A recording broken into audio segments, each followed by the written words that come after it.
Vijay has 1,224 with him.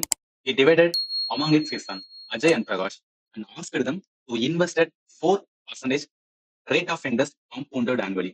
It was seen that Ajay and Prakash got the same amount after 18 and 19 years respectively.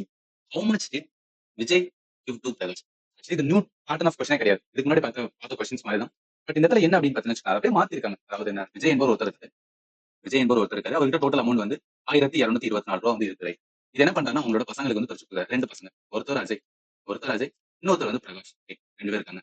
இப்ப என்ன இவர்ட்ட ஒரு amount வந்து கொடுத்துருப்பாரு ரைட்டா. இவர்ட்ட வந்து ஒரு அமௌண்ட் இருக்கும். அதே மாதிரி இவர்ட்டையும் வந்து ஒரு அமௌண்ட் வந்து கொடுத்துருப்பாரு. பிரிச்சு கொடுத்துருப்பாரு. இவர் பிரிச்சு கொடுக்கும்போது என்ன சொல்றாருன்னா, உங்களோட அமௌண்ட் கொடுத்துட்டேன். அதை கொண்டு போய் என்ன பண்ணுங்கன்னா, நீங்க வந்து என்ன அதுக்கு வட்டிக்கு கொடுங்க. அந்த வட்டி வந்து 4% வந்து கொடுங்க. 4% வந்து கொடுங்க அப்படின்னு சொல்றாரு. 4% வந்து கொடுங்க அப்படின்னு சொல்றாரு. 2 பேரும் சேமா கொடுங்கன்னு சொல்றாரு. இப்படி கொடுத்ததுனால என்னன்னா, அஜய்க்கு வந்து 18 வருஷம் கழிச்சு, அஜய்க்கு 18 வருஷம் கழிச்சு, பிரகாஷுக்கு 19 வருஷம் கழிச்சு என்ன அப்படின்னு பார்த்தீங்கன்னா, அதாவது 18 வருஷம் கழிச்சு அவருக்கு கிடைக்கிற அந்த அமௌண்ட் இருக்கு பாத்தீங்கன்னா, அந்த அமௌண்ட்டுக்கும் பிரகாஷுக்கு 19 வருஷம் கழிச்சு அந்த கிடைக்கிற அமௌண்ட் பாத்தீங்கன்னா, அந்த அமௌண்ட் ஈக்குவலா இவருக்கு 18 வருஷம் கழிச்சு கிடைக்கிற அமௌண்ட்டும் 19 வருஷம் கழிச்சு கிடைக்கிற அமௌண்ட் வந்து ஈக்குவலா இருக்கும்.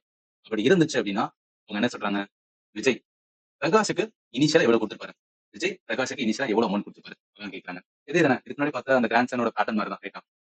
க்ளூவே என்னன்னா சேம் அமௌண்ட், 2 பேருக்கு என்னன்னா சேம் அமௌண்ட் கிடைக்குன்னு சொல்றாங்க. அதாவது என்ன ஏதோ ஒரு அமௌண்ட் ரைட்டா. அது ஃபார் எக்ஸாம்பிள் அஜய்க்கு வந்து என்ன அப்படின்னு வச்சுக்கோங்க, ஒரு 10 ரூபா வந்து அவர் வந்து கொடுக்காரு. அசியூம் பண்ணுங்க, விஜய் வந்து அஜய்க்கு வந்து ஒரு 10 ரூபா கொடுக்காரு. முத வருஷத்துல என்ன 4% வந்து வட்டி விழுகும். அதுக்கப்புறம் சரி, 4% வட்டி வந்து இருக்கும். அடுத்த ரெண்டாவது வருஷத்துல என்ன இந்த அமௌண்ட்ல என்ன 4% விழுகும். ஏன்னா கூட்டு வட்டி என்பது வட்டி மேல வட்டி வந்து விழுந்துட்டே இருக்கும். இந்த மாதிரி இத்தனை 18 வருஷம் வரைக்கும் போன்றா 18 வருஷம் போய் அதுக்கான அமௌண்ட் வந்து வரும் பாத்தீங்கன்னா, இதை கண்டுபிடிக்கிறது ஒரு ஃபார்முலா இருக்கு. அதாவது இனிஷியலா ஒரு அமௌண்ட் ஃபைனலா வந்து ஒரு அமௌண்ட் வருது, வட்டியோட சேர்த்து வருதுன்னா அது கண்டுபிடிக்க ஃபார்முலா என்ன, காம்பவுண்ட் இன்ட்ரெஸ்ட்கான ஃபார்முலா. காம்பவுண்ட் இன்ட்ரெஸ்ட்கான ஃபார்முலா என்ன வரும்னா ஆல்ரெடி சொல்லியாச்சு. காம்பவுண்ட் இன்ட்ரெஸ்ட்கான ஃபார்முலா பொறுத்தவரைக்கும் என்னன்னா அமௌண்ட் அப்படின்னு வரும். Amount equal to compound interest compound interest sorry amount is equal to principal into 1 plus r/100 whole power n. இப்போ இந்த இடத்துல என்ன, இந்த இடத்துல வந்து இந்த பிரின்சிபல் இருக்கா, இந்த பிரின்சிபல் 2 தான் பிரிக்கிறாங்க ரைட்டா. 2 பேர் பிரிக்கிறாங்க. அதாவது அஜயோட ஃபைனல் அமௌண்ட்டும் பிரகாஷோட ஃபைனல் அமௌண்ட் ஈக்குவல். ஸோ அந்த அமௌண்ட் கண்டுபிடிக்கிறதுக்காக தான் வந்து ஃபார்முலா யூஸ் பண்றேன் ரைட்டா. அப்போ என்ன வரும், 2 சைடும் ஈக்குவல் பண்ணலாம் அந்த ஃபார்முலாவை.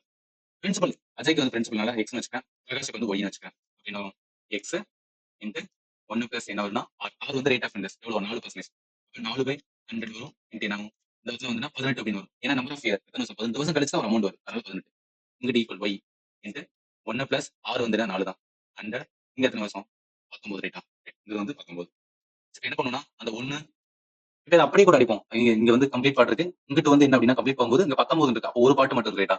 இங்க எக்ஸ் மட்டும் இருக்கும். இந்த சைடு ஒய்ல பார்த்தோம் அப்படின்னா 1 பிளஸ் 4/100 அப்படின்னு வரும். இப்ப 4 இருக்கு. கீழே வந்து என்ன அப்படின்னு பார்த்தீங்கன்னா வச்சுக்கோங்களேன், 100 இருக்கு. இதெல்லாம் அடிக்கும்போது என்ன வரும், 0 வரும், 40 வரும். அப்ப 100 0 வரும், 4 வரும். அப்ப என்ன ஆகுது, ஒய்யோட 1 பிளஸ் 0.04 1.04 அப்படின்னு வரும் ரைட்டா. ரைட், இந்த இடத்துல எக்ஸ் அப்படின்னு இருக்கு. இப்ப என்ன பண்ணிக்கலாம் அப்படின்னு பார்த்தீங்கன்னா இந்த சைடுல எக்ஸ் பை ஒய்னு எடுத்துக்கிறேன். எக்ஸ் பை ஒய்னு எடுத்தா என்ன ஆகும், 1.04 இருக்கும். அதாவது என்ன அந்த எக்ஸ் ஒய்ங்கிட்ட வரும்போது இங்க கீழே வந்து 1 வரும் ரைட்டா. மேலே கீழே அதாவது என்ன அந்த பாயிண்ட் போறதுக்கு மேலே 100 இது பண்றேன். அப்ப 104 கீழே என்ன வரும் 100 அப்படின்னு வரும். இப்ப 104 100 இதை அடிச்சுன்னு வச்சுக்கலாம். எதால அடிக்கலாம், கீழே வந்து 25 மேல வந்து 26. அப்ப எக்ஸ் பை ஒய் எவ்வளவு வருது, 26/25 ரைட்டா. இது வந்து பார்ட் ரேஷியோ ஆஃப் ப்ரொபோர்ஷன் இருந்தாவே என்ன நம்ம பாட்டு நடக்கும். அப்ப மொத்த பாட்டு டோட்டல் இங்க ஒரு 25 பாட்டு, இங்க ஒரு 26 பாட்டு. இப்ப மொத்த பாட்டு பார்த்தோம்னு வச்சுக்கலாம் 51 பாட்டு. மொத்தம் வந்து 51 பாட்டு. அதோட அமௌண்ட் தான் சொல்லியிருக்காங்க 1,224 டோட்டல் அமௌண்ட். அதுல என்ன பண்ணலாம், ஒரு பாட்டு கண்டுபிடிப்போம். அதுல ஒரு பாட்டு, ஒரு பாட்டுனா 1,224/51 வருமா. இது அடிக்கும்போது உங்களுக்கு என்ன கிடைக்கும் அப்படின்னா ஒரு பாட்டு வந்து 24 அப்படின்னு கிடைக்கும். ஒரு பாட்டு 24 கிடைக்கும். இப்போ ஒரு பாட்டு 24னா நம்மளுக்கு கேள்வி வந்து யாரோடது, பிரகாஷோடது ஒய் வந்து 25 ரைட்டா. அப்ப 25 இன்ட்டு 20 25 இன்ட்டு 24 பண்ணா 600 அப்படின்னு வரும். So அதனால என்ன ஒரு இனிஷியலா எவ்வளவு வந்திருக்கும்னா 600 இருக்கணும். அதனால இந்த கொஸ்டினுக்கு ஆன்சர் வந்து D தான் வரும்.